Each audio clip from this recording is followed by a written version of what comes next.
بسم الله الرحمن الرحيم. الحمد لله،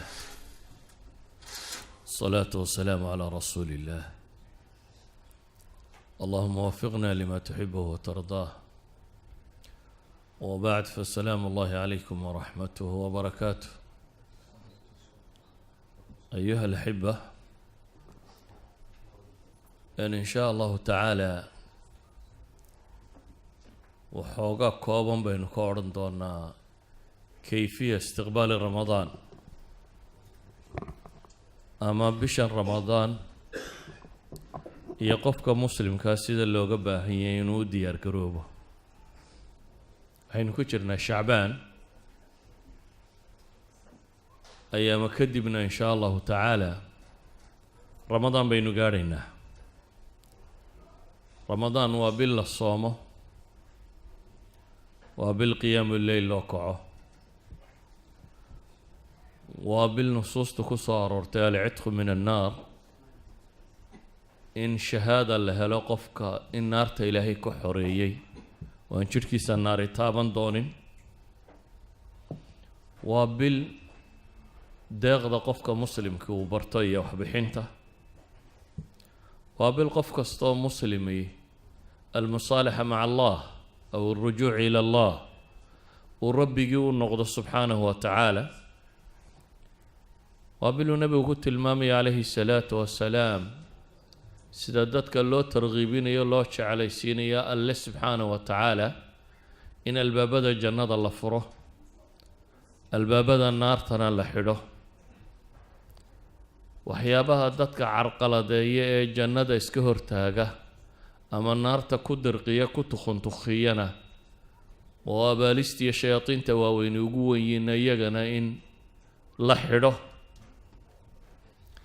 وبالروح ذا قفك مؤمن كاي طاهر نقطه آثارتي يذنوبتي والسيدية ما حنبار سنايا سنة كردنك سوداعي سينا ربي كدتشيو. إذا نوحي سويدين تلي مركاسين وقودي أرقروبينا حالينا قربا. انت ugu badan dadku qolana dee maba oga allah hanuuniye, inta ogina waxaa laga yaabaa inuu diyaar garowgoodu noqdo guriga raashin fiican in la dhigo, shaqada inuu iska yareeyo, hurdada iyo cunadaba inuu badsado, oo waqtiga cunadu baynu bedelaa, oo halkii maalintii wax laga cuni jiray baynu u raraynayno maxay habeenkii cunno. markaad eegto guriga cunada la dhigo bisha kale iyo bisha ramadaan cunada la dhigo marar badan waxaa badan maxay ramadaantii cunada aynu qaadano. al-asluna maaha cunno inaynu diyaar garowno, waayo maanta dunida inteeda badan caafimaadku waxay isku raacsiisan yihiinba in la soomo inuu caafimaadku ku jiro, oo ah in caloosha la nasiyo, oo cunadu markay yaraato waxay dhahdaan beerkaagu wuxuu waqti badan u helayaa sumuumtii jidhkaaga ku jirta inuu safayn karo. waxaa cunadu markay yaraato uu jidhku helayaa bay yidhaahdaan renewal, old cellskoo dham inay dhintaan. jidhka bay yidhaahdaan unugyada daciifka iyo unugyada gaboobay wuu dilaa, unugyo cusub baa dhasha, markaa qofku renewal caafimaad buu ka qaadaa. walidaalik baa maanta miisaankaa dhinma, kanbaa dhaca xanuuno badan bay ku daweeyaan, ilaa ay xanuuno psychotica ku daweeyaan maanta oo loo isticmaalo in qof 36 maalmood ama wax ku dhodhow la soomiyo ikti'aabiyada iyo xanuunada qaarkood in lagaga daweeyo. maanta dad badani waxay u soomaan inay jidh qurux badan yeeshaan, dadka qaar waxay u soomaan in wasniga iyo miisaanka iska yareeyaan, dadka qaarkood waxay u soomaan lilidiraab,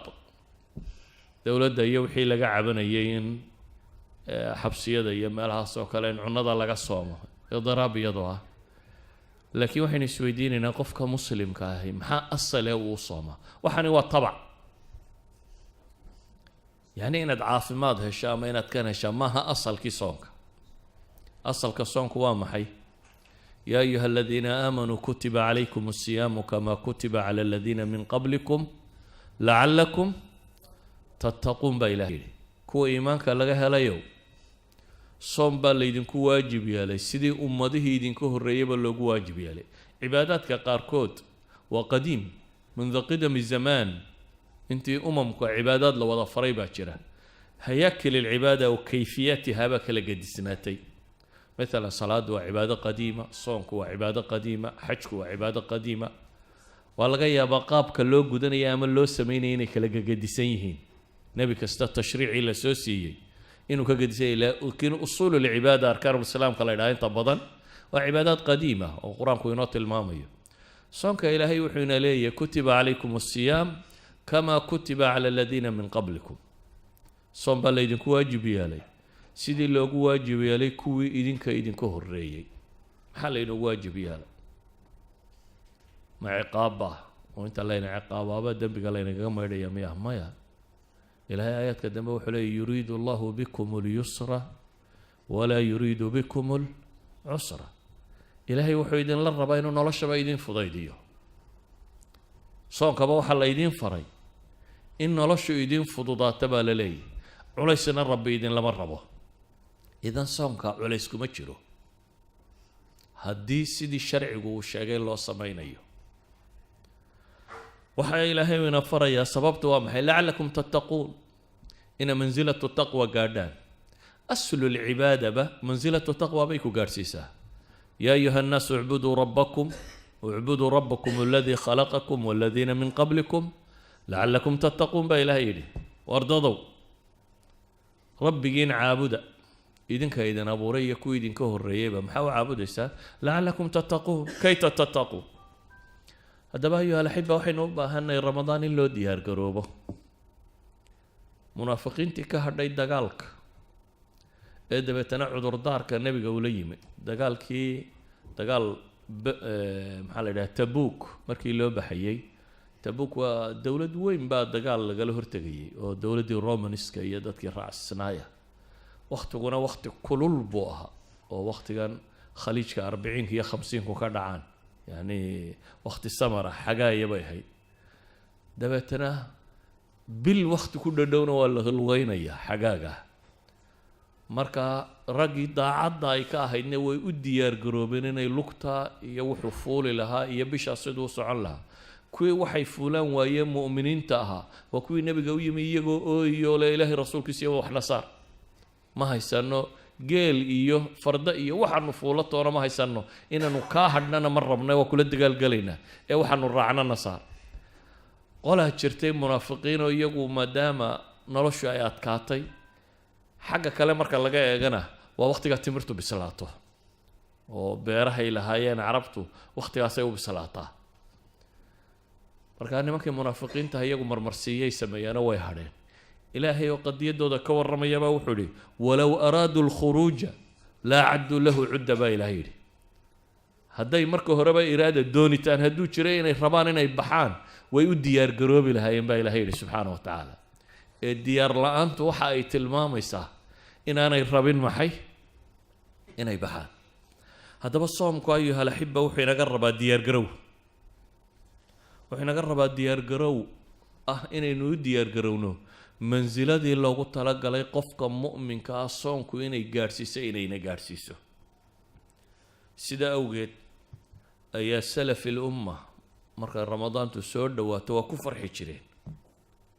dee saan ugu farxinba qofka muslimka ahay rukun arkaantiisii diinta ah baa kusoo socdee soomay rumaysnin islaamkuba inuu 5 rukun ku tiirsan yahay 5 asaloo waaweyn buu leeyahay 5 asal maxaa ka mid ahaa shahaadada iyo salaad iyo zako iyo soon iyo xaj idan rukun ka mid ah arkaanul islaamkii markuu soo socdo qofka mu'minkii wuu diyaar garoobaya nabi maxamedna calayhi salaatu wasalaam saxaabadiisa wuu ugu bishaareyn jiray xadiiska saxiixu sunan النسائي ku yaalla wuxuu nabigu leeyahay ataakum ramadaan shahrun mubaarak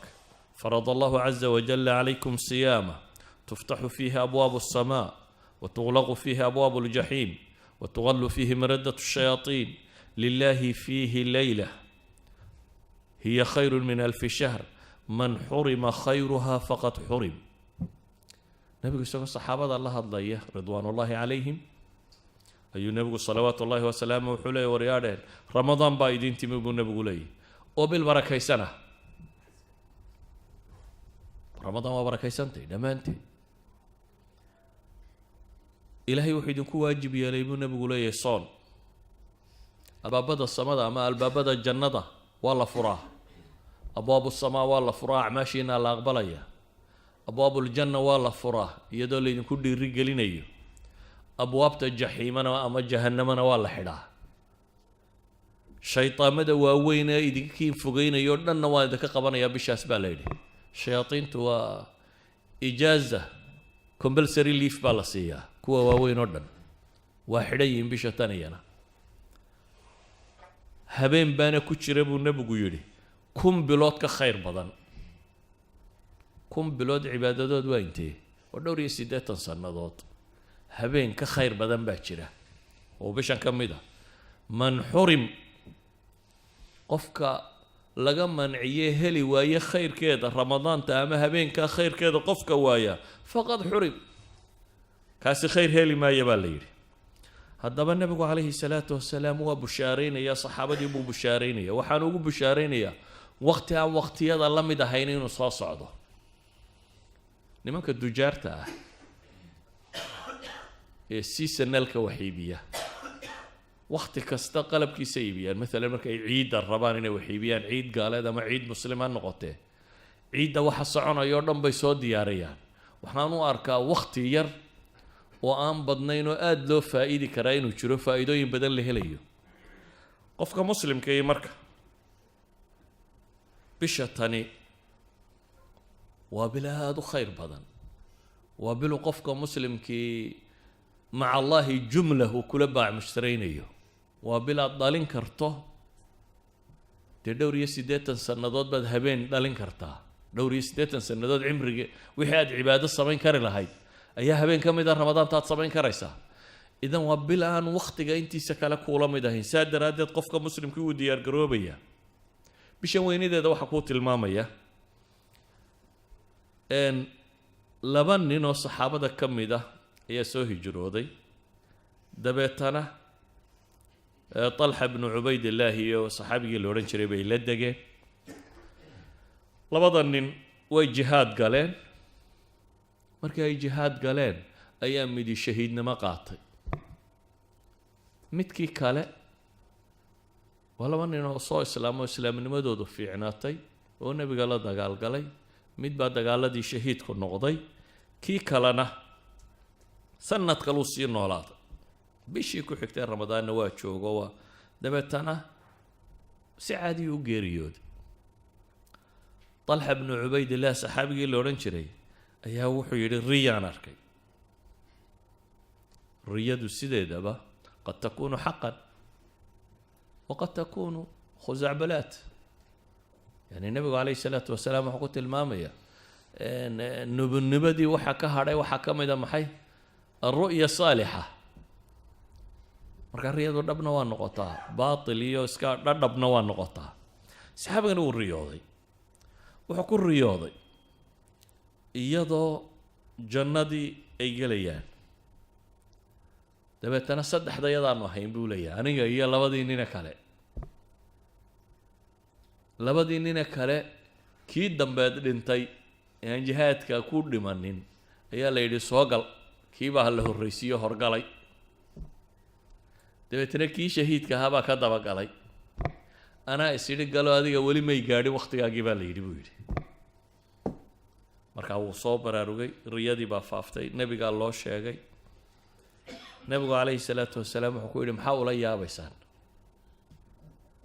waxay dhahay ilaahay rasuulkiisiiyow labada ninkii aanu islahayn dee waa dadaal badan yee shahiidoobay kii kala jannada ka horgalay dabeetana nebi wuxuu ku yidhi alaysa qad makatha hada bacdahu bisana oo kan miyaanu sanad ka nolol dambayn buu nebigu ku yidhi markaasaa la yidhi haa waa ka nolol dambeeyey oo miyaanu ramadaantii dambe isagu soo gaadhin buu nebigu ku yidhi haye waa soo gaadhay baa la yidhi oo sooma soomin oo ma salaadin oo masaajidkan kuma tukanaynin sanad buu nebigu yidhi calayhi salaatu wasalaam markaasaa la yidhi haa famaa baynahumaa abcadu mima bayna alsamaa'i waalardi buu nebigu ku yidhi xadiidka kan ibnu maaja soo warinayo culimaduna saxiixa ku tilmaamayaan wuxuu nabigu leeyahay labadooda ajarkooda inta u dhaxaysa cirkiiyo dhulka inta u dhaxaysa in leeg baa u dhaxaysa yacni ninkii shahiidnimada qaatay sanadkii hore kani muxuu kaga badiyey acmaashii uu samaystay sanadkii uu noolo ay ka mid ahayd uu nebigu leeyahy war ninku miyaanu ramadaan soo gaadhin aanu kaasi sii maqnaa soo kani ma joogin buu nebigu leeyahy oo ramadaan taa ma tukanayno ma soomayno waa kan sida awgeed axaadiis badan baynu nebiga ka haynaa uu nebigu leeyahy qofka ramadaan soma iimaanan waxtisaaban isagoo iimaan iyo ixtisaab yacni mu'minan billaahi si dhaba u rumaysan wa mukhlisan ku dhinta camalkaa soonkaa sameeya gufira lahu maa taqadama min dembi dembigiisa horaa la dhaafaa buu nebigu yihi waa ninka sooma waman qaama ramadaan buu nebigu yihi ninka habeenka ramadaan istaagana iimaanan waxtisaaban gufira lahu maa taqadama min dembi haddana nebigu wuxuu yihi waman qaama leylata alqadr habeenkaa gaarkaa ninka isa sii taaga iimaanan waxtisaabanna isna dembigiisii hore waa la dhaafaa taa macnaheed waxa weeyaan ayuha alaxiba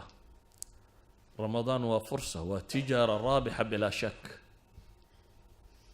waa tijaara ilaahay lala baac mushtaraynayo oo maxaa lagula baac mushtaraynaya ilaahay biliimaani walacmaali saalixa iimaan iyo camal suuban waa fursad qof kasta oo muslim oo dembi ku raraa uu dembiga iska rogi karo waa misfaa yacni waa xamaam ruuxiya waa meel lagu qubaysto lagaga qubaysto wixii dembi ku soo galay imise ishaadu wax xun aragtay imise dhegtaadu wax xun maqashay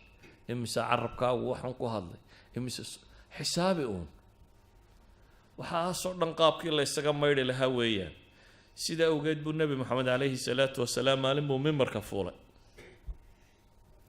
isagoo leh aamiin aamiin aamiin saxaabadii waxay dhahen maa kunta tasnacu haada ilaahay rasuulkiisiiyo saan maad yeeli jirine maanta maxaa soo kordhay mimbarka markaad fuulayso si caadi umaad u fuuli jirtay laakiin intaad xabad fuushay inaad aamiin tidhahdo kala fuyo aamiin oo aamiin tidhaahdo maxaa isbedelay bay nebiga weydiinayaan calayhi salaatu wasalaam dabeetana nebigu wuxuu ku yidhi jibriil baa ducaynayay ama saan idhaahna habaartamayay aniguna aamiintaan u lahaa buu nebigu leeyahy nebi maxamed iyo jibriil maxay isugu tageen ee midna uu ducaynaya midna aamiin u leeyahay nebigu wuxuu leeyahy calayhi salaatu wasalaam jibriil baa wuxuu yidhi ragima anfu cabdin dakhala calayhi ramadaanu falam yugfar lah ragima anf waa eray carabta ku isticmaasho sankiisaa bowdhoobaya ala soomaalida ku tara afka u dhac afka ha u dhaca buu leeyahay ninkay ramadaan u soo gashay ee haddana dembigiisa la dhaafi waaye afka ha u dhaca buu jibriil leeyahy carabtu waa sanka ha u dhace markaasuu nebi maxamedna leeyahay aamiin jibriil baa haddana wuxuu yidhi afka ha u dhaco ninka maxay agtiisa laygu sheego nebi maxamed oo agtaada inta lagu sheego calayhi salaatu wasalaam kugu saliyi waaya nebiga ku saliya dabeetana nebigu aamiin buu ku yidhi markaasuu haddana wuxuu leeyay ragima anfu cabdin adraka waalidayhi aw axadahuma afka ha u dhaco qofka labadiisii waalid soo gaadhay ama mid iyagoo yacni gaboobay falam yudkhil iljanna oo janno ku geli waayey labadiisii waalid samafalka iyo axsaanku uu samaynayo kaasina afka ha u dhaco xadiidkani wuxuu tilmaamayaa 3 camal oo janno lagu galo midi waa waalidka iyo ixsaanfalkooda midna waa salliga nebiga calayhi salaatu wasalaam ka kalena waa ramadaan nimay u soo gashay oo haddana dembigiisa la dhaafi waayey yani 3 qof ee la habaarayo midi waa ninkii nebi maxamed ku salli waayey midna waa ninkii waalidkii u samafali waayey ka saddexaad waa maxay qof ramadaanna ay u soo gashay ramadaanna ka dhammaatay isagoo aan weli dembigiisa la dhaafin yacni ma istafaada min ramadaani shay-a ramadaan aan waxba ka faa'iidin yacni ninka ramadaan wax ka faa'idi waayey man xurima khayruhaa faqad xurim buu nebigu leeyahy leylatulqadri iyo wixii ninka taa khayrkeeda laga xaaraam yeelay khayrkeedu uu waayey kaasi khayr heli maaya buu nabigu leeyahy calayhi salaatu wasalaam sidaa awgeed ayuha alxiba markaa waxay leeyihin waxaynu u baahannahay in ramadaanta u diyaargarowno oo ugu diyaargarowno sidii kow ilaahay dembigaaga u dhaafi lahaa nabigu calayhi salaatu wasalaam wuxuu tilmaamayaa xadiidka muslim ku yaalla الصلوات الخمس والجمعة إلى الجمعة ورمضان إلى رمضان مكفرات لما بينهن إذا اجتنبت الكبائر حديث كان يوحي هي صلاتها شنطة هي جمعة إلا جمعة هي رمضان إلى رمضان مدوى لبوحيد هي مكفرات لما بينهن لبدا دحدو دوحي أهامي بقودة لقضافه إذا اجتنبت الكبائر هدي الدنبية واوين لقى فوق هذا يعني واحد شيره هرت الصغائر وذنوب توقبضا وهي مرر بدن waxa laga yaabaa qofku haduu qof nool bay hayde inuu kabiiradu ku dhaco xasuusto ilaahay uga toobad keeno صغائرta laakiin dadku waa iska wadaan صغائرta waa iska socotaa markaad masaajidka ka baxdo misaad naag qaawan aragtaa misaad wax kaa mamnuuca maqashaa misaad TV aragtaa misaad wuxuun ku hadashaa misaad halkeer fadhi ku dirarka tagtaa oo ama adigu aad wadaa ama iyagu ay wadaano aadna dhegaysanaysaa ila wasalama shuune yani haddii saqaayir la ururinayo waa haddaynu kabaa'irta kaba indha qarsanno waa rarannay waagu markuu bariyey ilaa iyo gabalku intuu ka dhacaya intaad ka seexanaysay dee intaa ama waad hadlaysay ama waad dhegaysanaysay intee khayr ahayd uun xisaabi saaka markaad soo kacday ilaa iyo caawa intaad seexanayso ama waad hadlaysay ama waad dhegaysanaysay mid hadlaya intee baa khayr ahayd uun isweydii markaa yani waxaynu garan karnaa saqaa'irta maalin walbayna fuulaysa intay taagantay dhowr shay oo saqaa'irta lagu maydhaa baa laynoo sheegay waxaa la yidhi salaad ilaa salaadi way maydhaa salaada aad jamaca la tukato ninkii yidhi gabadh baa nunkaday ee nebigu ku celceliyey muxuu nebigu ku yidhi war maad nala joogin markaanu salaada tukanaynay me waa idinla tukaday buu ku yidhi ina alxasanaat yudhibna sayi'aat buu nebigu ku yidhi yacni salaad ilaa salaad haddaad salaadaha jamaca ilaaliso saqaa'irta u dhaxaysa way tirtirtaa jimce ilaa jimce ramadaan ilaa ramadaan waxaa laga yaabaa inaad su-aal isweydiiso oo haddii salaadan ilaa salaadan shantii salaadood maanta hadday tirtireen jimce ilaa jimca maxaa la tirtirayaa ilan maalin kasta shan baad soo tukatay haddii jimce ilaa jimca uu tirtiray maxaa ramadaan ilaa ramadaanta la tirtirayaa acmaashu kuwa saalixa ah acmaasha saalixaadka ah iyo acmaasha madmuumkaahiba aahaarteeda waxaa ka dhalanaya waa bixasabi camali alcaamil waa bixasabi istifaa'i shuruudi alqubuul waxyaaba badan bay ku xidhantay tusaale مثلا النبي يقول عليه الصلاة والسلام حديث كحسن كعلماء كتل مامان أبو داود النسائي ابن حباني ركبة يوريني يعني إن الرجل لا ينصرف وما كتب له إلا عشر صلاته متكين باتو كذا وأن صلاة دي سلو قريب النبي يقول طبعا ميلود ميل مو يعني تبتنا النبي يقول سيوضي تصعها ثمنها خمسها سدس سيوضي النبي عليه الصلاة والسلام إلا نصفها وكجارسيني متكين باتو كذا صلاة دي صلاة طبعا ميلود أو ميلهان 10% متكلا تكذا صلاة دي سلام حي طبعا ميلود مركا الله غيبي يعني تصع متبال الثمن 1/8 متبال محي سدس 1/6 متبال خمس 1/5 متبال باليد الربع كوارتر متبال ثلث له 1/3 أيو سلادي سلاي متبال نصف له نص oo waa maxay dee salaada waxaad leedahay intaad ikhlaas tahay soo jeedo haddaa qalbigaaguba maqan yahay iska lahayd waday iyo ninkii salaadiisa xaadirka ahaayee wuxuu akrinaya garanaya u fiirsanaya soo jeeday dee isku ajar maaha labaduba salaad bay tukadeen laakiin salaadoodu waa maxay isku ajar maaha walidalik nabigu calayhi salaatu wasalaam ama qur-aankaba ilaahay wuxuu leeyahy waaqimi الصalaata طarafiya الnahaari wazulfa min alleyl ina alxasanaati yudhibna sayi'aat dalika dikra lidakiriin baa ilaahay yidhi salaada oog labada dacalee maalintii iyo habeenkii wax ka mid a ina alxasanaati yudhibna asayi'aat wanaagyadu ama xasanaadku waxay tirtiraan buu nebigu ayuu qur-aanku leeyahay sayi-aadka dalika dikra lidakiriin laakiin salaadaha iyo cibaadaadka iyo soonka iyo waxaynu samaynaynaa waxay ku xidhan yihiin wakhtiga la sameeyo kow oo awqaad waa kala fadli badantay makaankaa kala fadli badan meesha lagu sameeyo maalan salaadaad kacbada ku tukato iyo taad gurigaaga ku tukato hadday isuma dhowa ama masaajidkii nebi maxamed salaadaad ku tukato iyo taad meel kale ku tukataa dee isuma dhowa 1000 salaadood iyo 100 kun oo salaadood baa udhaxaysa waxaa la mid ah waqtiga salaada waqtigu markay soo gashay aad jamaca ilaalisay tukatay aad hadhow tukatay dee isku mid maaha salaada jamaca ku tukatay aad munfaridka tukatay isku mid maaha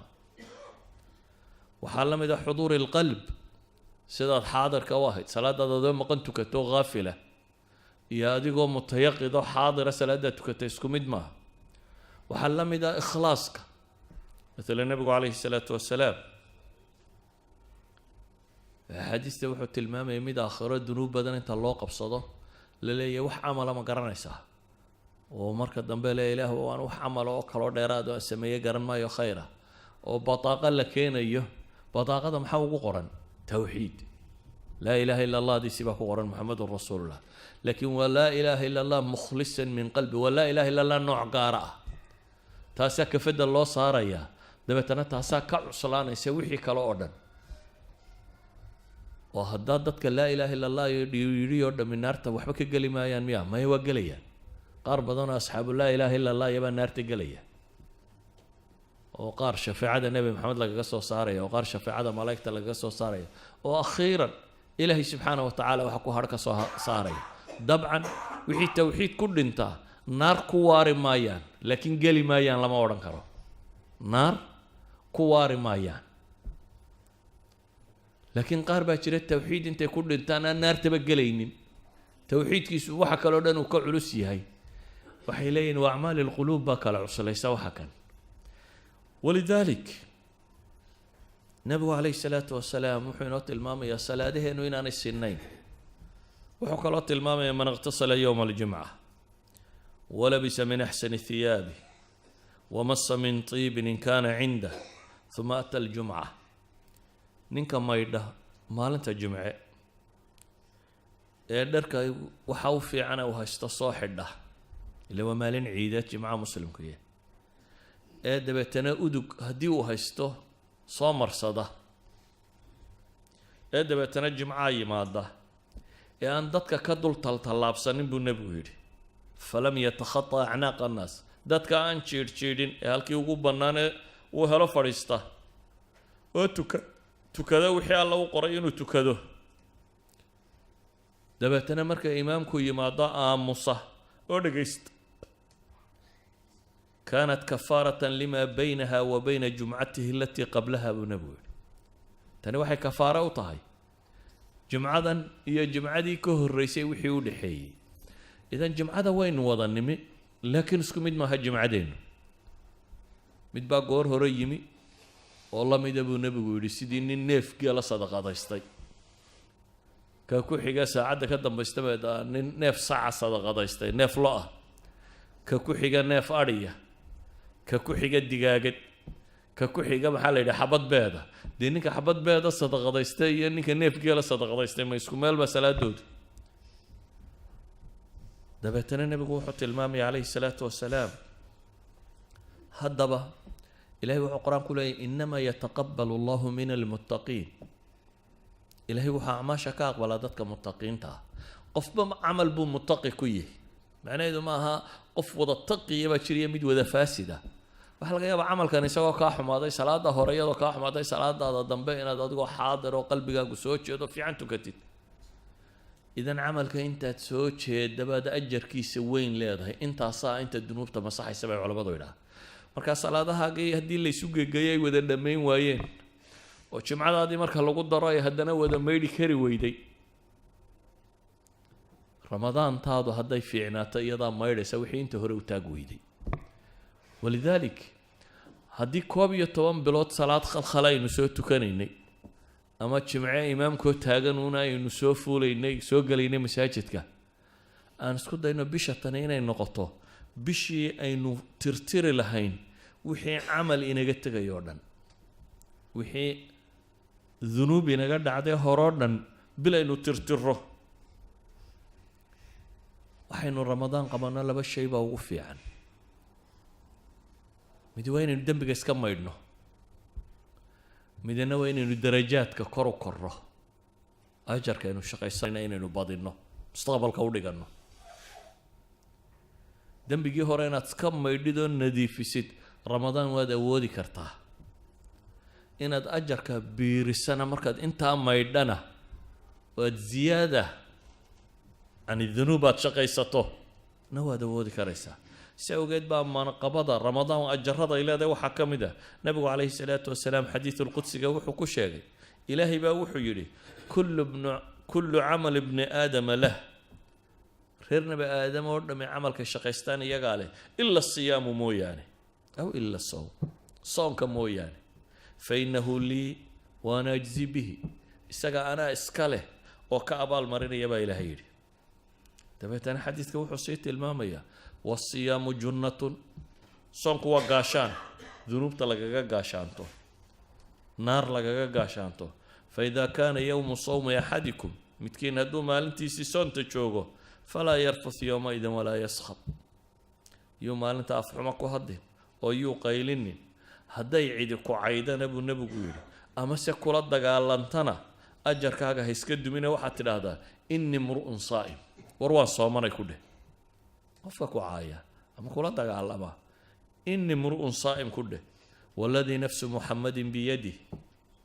لخلوف فم الصائم أطيب عند الله يوم القيامة من ريح المسك وللسائم فرحتان يفرحهما إذا أفطر فرح بفطره وإذا لقي ربه فرح بصومه حديث كان انت ينوص عنان كدا لي وحويا إلهي باوحو لي سبحانه وتعالى بن آدم كو عمل كيس دمانتي ساقا اسكال صونتا موياني صونتا سياني قالوا كأبا المرينية حديث كمعني سوسوية سي الله فصيرية فصير هذا تربى ضمن علماء الشيخ لكن علماء بربا واحد هذا لبدا قول السفيان بن عيينة بوجود الدو ولما لبدا قول مدبا نصوص تسير رجحيسه الإمام سفيان بن العيينة محدث كيل لورنشر الشيخ الإمام الشافعي رحمة الله عليه سفيان بن عيينة باوحو ليه لبا قول لكن كصحة هذا ينسكق هذا إنه حويان صونكو أعماشك الأردن بني آدم كاسكاله وحانا إلى محي أجر محدود بيلادي أجر حدا يسمى أعماشك الأردن ميلادي صونك مو يعني أحاديث بانا ساعة دينسة الأصل أعماش حير با إلى هيولي من جاء بالحسنة فله 10 أمثالها قفك حسنات سميستا وانو طبعا لابا يابا إلى هيري حسنات كستاء سميستا طبعا لابكت أي إلى هيكوسينيا لكن انت سوى انت حق الله كوسي لكن هدي إخلاص كاقو بطو مال في عليك وقول عضو حسنات كقاركود بكبطو قاعدة إلى 700 تضواب بقول أو تشيرين لقول بالله طبعا لابكو ويمسا هدي أتشيلين لبا حدو الشيلين كلا لو قدر ويمسا 100% صماها طبعا لابكو مركا 1000% asal ilaahay waa qani asal wuxuu inooga dhigay xasanadeenu 1000% baa u asala waa minimumka abtu waxay soconaysaa maxay 700 ضعف يعني 700,000% in lagu dalaco shilinkaagii 700,000 oo shilin inuu gaadhi karo kow liman yashaa ayuu ilaahay u dalacaa wallahu waasicun caliimna weeyaan haddaba soontu waxay culimmadu leeyihin xeerkaa way ka baxsantay soonku xeerkaa way ka baxday وحديث صحيح وحليه كل عمل ابن آدم يضاعف له الحسنة ب10 أمثالها إلى 700 ضعف قال الله سبحانه إلا الصوم فإنه لي وأنا أجزي به عمل كستو قفك السما استوى الله بيا طبعا شير إلا إيا تضوى بغلو شير من فضل الله سبحانه وتعالى صونك مو يعني بالي أما صونك isaga ana iskale baa ilaahay yidho isagu waa gaar isagu markaa culimadu waxay leeyihiin anaa leeda idaafadatani waxay macnaynaysaa bay culimadu leeyihiin sirta ah inaanu iyadu ku jirin waxyaabahan uu xadaysan yahay ajarkooda ee ajarkeeda ilaahay ubaa garanaya walidalik baa mufasiriinta qaarkood waxay ku fasiraan aayadan qur-aanka ee ilaahay leeyahy inamaa yuwafa asaabiruuna ajrahum bigayri xisaab shahru sabrina waa la yidhaahdaa شهر الصوم نوال هذا ودي صبر دمانتي بقف كل إيمانية إنه عن المعاصي وعن الشهوات كصومه إنه على الطاعات كصبره هي وحي مشاكل يا آلام يا مقادير سوى قاعدين كصبره هذا بقى بشتاني وبل أن ربنا لبا وح إن نهله كو إن لهي دم بقى قدافه هذا ما هي إنه يد الدم بكررسانه dadka qaar baa bisha tan musalsalaad iyo balaa bishii uu dambiga hore iska rogi lahaa mid cusub bilaaba ma aha bil uu qofka bini aadamka ay kaslaan noqdo bilaad marna hurudo marna ma aha waa bil qofka muslimka ay ijtihaad ku jiro waa qofka muslimka ay waa bil uu dadaalkiisa xadkii kama dambaystaha isku dayay inuu gaarsiiyo muxuu rabaa in ilaahay dambiga ka maydho wuxuu rabaa ajar inta ugu badan la inuu shaqaysto wuxuu rabaa inuu ku biiro min utaqaa'ih kuwa ilaahay naarta ka xoreynaya habeen walba naarta badh baa laga xoreeyaa bisha tan oo dhan wadaaka fi kulli layla buu nabigu yidhi habeen walba ummadda muslimka qayb ka mid ah naarta laga xoreeya inaad u dadaasho sidii aad ugu biiri lahayd kuwa naarta laga xoreeyay inaad dembi kororsato maaha walidaalika baa caaisha markay tidhi ilaahay rasuulkiisiiyow haddiiba ilaahay haleeshiyo aan ku beegmo habeenkaasi laylatulqadriga ah maxaan idhaahdaa bay ku tidhi nabigu wuxuu yidhi waxaad tidhaha allahuma innaka cafuwun tuxibu alcafwa facfu cani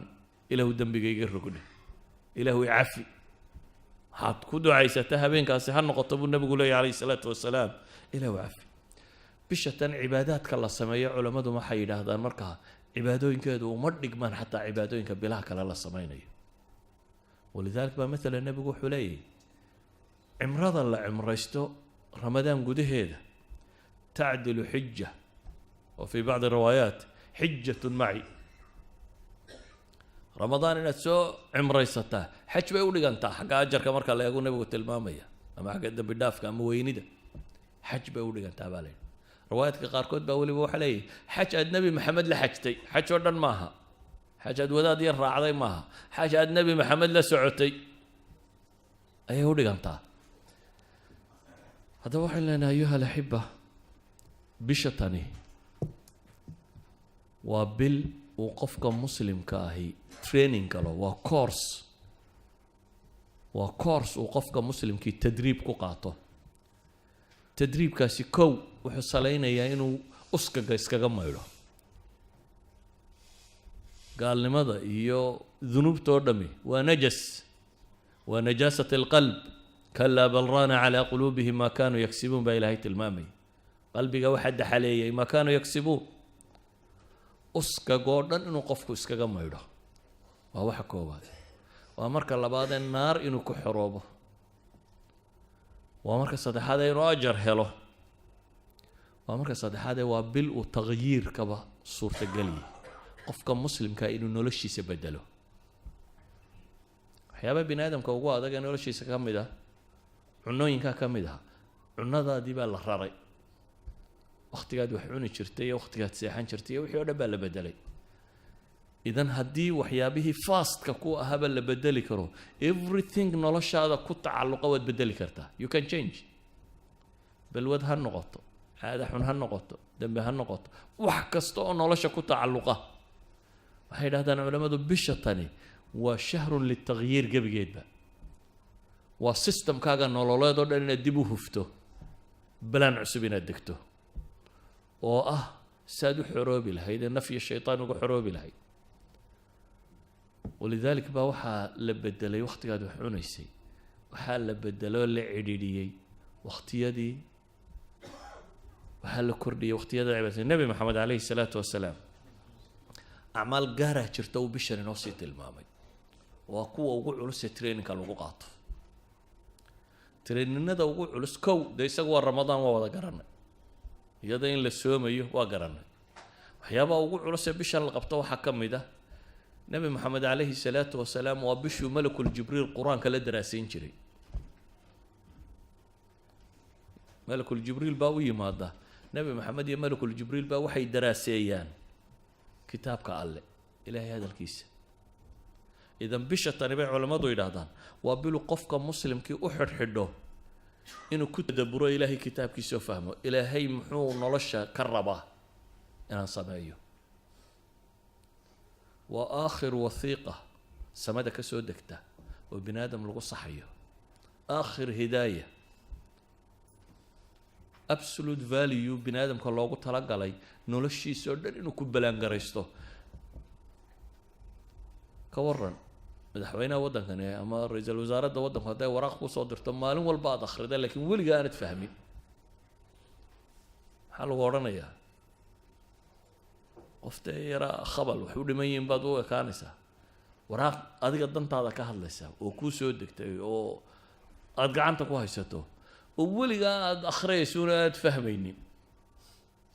inaynu qur-aan dhan fahamna daaye faatixadaynu fahm weyne maalin walbana 7 jeer akhrino. idan nebi maxamed calayhi salaatu wasalaam bishan wuxuu mudnaan gaara siin jiray qur-aanka iyo akhriskiisa, qur-aanka iyo daraasayntiisa. walidaalika baa culammadii waaweynayda muslimiinta rag ka midi xataa culumta kale ay dhigi jireen way joojin jireen. ragga badh baa culumta kale ay dhigaan oo dhan. imaamu maalik oo u soo xidhxidhan jiray xadiidka nebiga siduu u dhigayo waxay dhahaan bisha tan culamo badan baa cilmiga kaleo dhan joojin jirtay oo waxay odhan jireen bishana waa bishii qur-aanka. akhriskiisa badiyaan. imaamu shaaficiya waxaa laga sheegaa dee waxaynan inagu hawaysanaynin inuu bisha 60 jeer qur-aanka dhammayn jiray soo naqliyaan. idan bishani waxa koowaad innagana waxaa laga yaabaa imaamka jis ku tukiya in la yidhahdo masaajidkaas waa masaajid salaad badan oo muxuu sameeyaa jis qur-aan uu ku tukiyaa. waxaa laynaga rabay nebi maxamed calayhi salaatu wasalaam habeen buu salaad galay,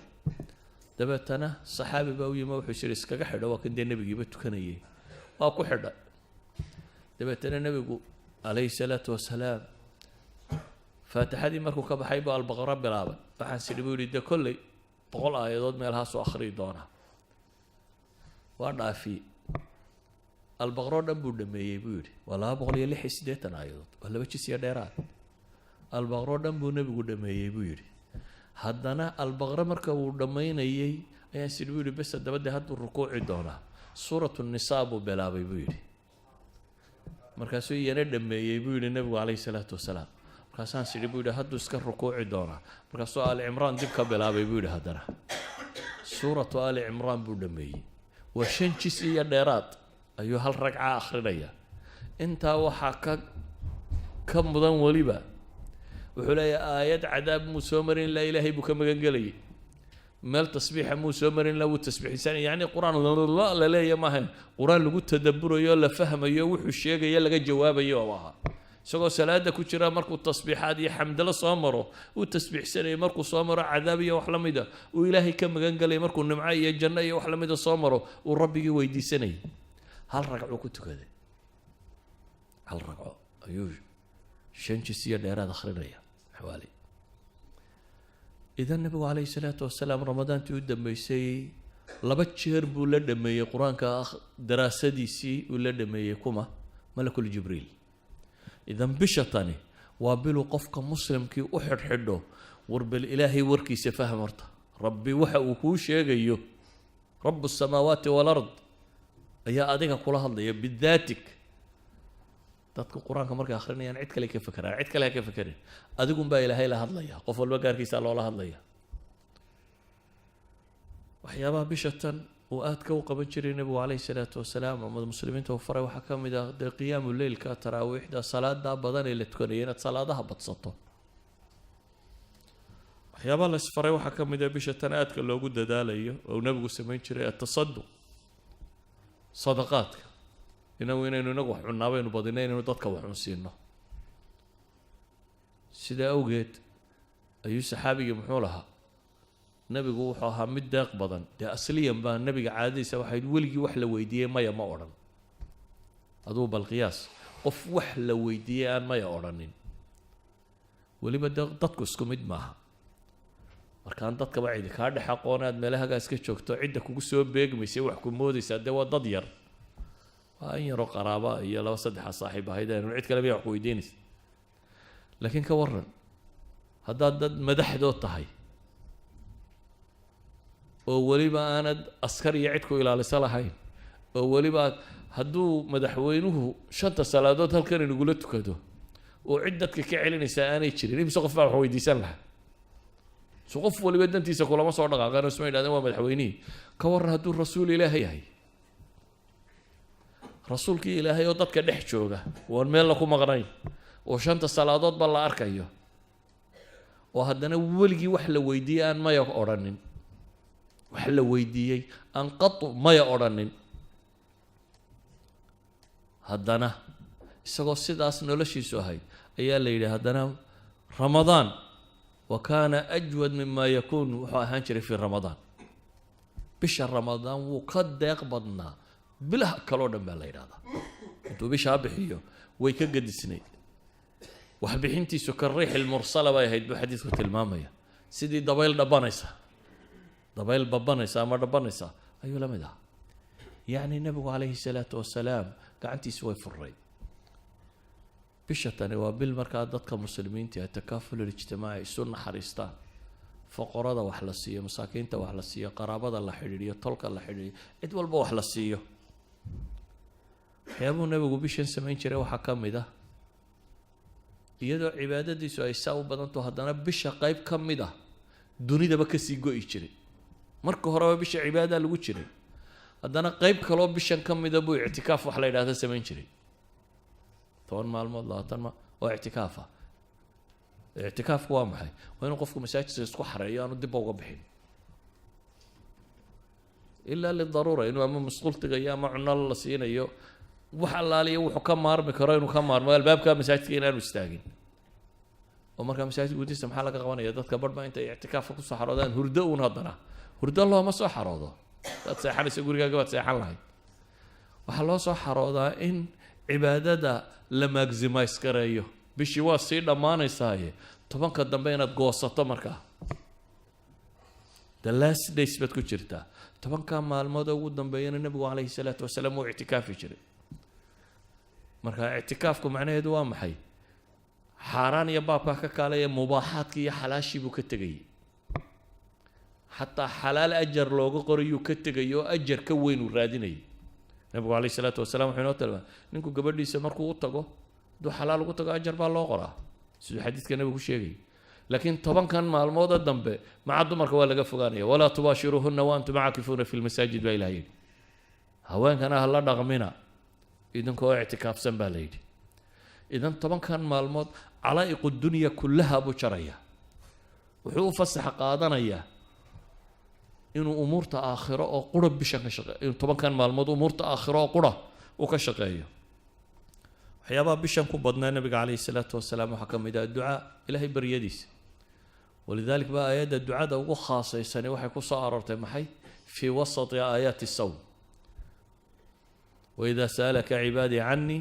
fainii qariibun ujiibu dacwata daaci idaa dacaan falyu'minuu bi aayaadkaasi kadib baa walaa tubaashiruhuna waanta aayaadka dambe ictikaafkii ka warramaya soomka aayaadkii soomka kalena waa ka horeeyaan idan waxay dhexda ugu jirtaa maxay waxay dhexda ugu jirtaa ramadaanka walidaalika baa culamadu waxay dhahdaan waa astaan tilmaamaysa khusuusiyada ay dacwadu baryada ilaahay leedahay bishan gudaheeda haddaba ayuha alaxiba ilaahay wuxuu ina leeyahy waan tasuumuu khayrun lakum in kuntum taclamuun kuwii cudurdaarka la siiyey ayaa haddana waxaa la yidhi wacala aladiina yutiiquunahu fidyatu طacaamu miskiin markii la yidhi ayaa haddana waxa la yidhi waan tasuumuu khayrun lakum in kuntum taclamuun adigoo cudurdaar haysta haddana waxaa la yidhi waan tasuumuu soonkaa idiin khayr badan haddaa wax garanaysaan baa ilaahayna leeyahy subxaanahu wa tacaala haddaa wax garanaysaan haddaba ayuha alaxiba warkaygu wuxuu ku kooban yahay bisha tan soo socota in shaa allahu tacaala diyaargarowgeenu ha noqdo sidaynu ilaahay ugu noqon lahayn rabbi ugu xidhmi lahayn aakhiro ay u noqon lahayn taargetkeenna ugu weyn iyo saynu cadaabkeeda uga badbaadi lahayn janno ilaahay u weydiisan lahayn oo u geli lahayn bisha tani markaa ha noqoto daal badani waa inuu kaa muuqdaa oo ah fa idaa faragta fansab ilaahay taacadiisa iyo cibaadadiisa inaynu ku daallo ee bil kaslaamnimo badan ay naga muuqato laziness bil aynu qaadna maaha bil dadku caajiso waan soomanay qof walba idhaa nafta ka sii baxdo ee waa bil aad u baahantahay waa tababar baad galaysaaye 11 bilood oo dambaad usii sahay qaadanaysaa 11 horena dembigoodaad iska maydhaysaa waa bil aad usii saha qaadanayso cafaariiddii waaweyneyd ee abaalisadii baa lagugu soo dayn doonaa markay dhammaatay si aad isaga celin lahayd haddaa trainingka ugu sii jirtaa ibliisaanu dibku ugu duufsan lahayn iyo kooxdiisii idan haddaad bisha lafteedii dayacanto dee waad wada dayacmaysaa saa awgeed buu nebigu wuxuu leeyahay man xurima khayruha faqad xurim ama uu aamin u leeyahay jibriil oo leh ninkay ramadaan u soo gasho fansalakh oo ay dhammaato walam yugfar lahu uu leeyahay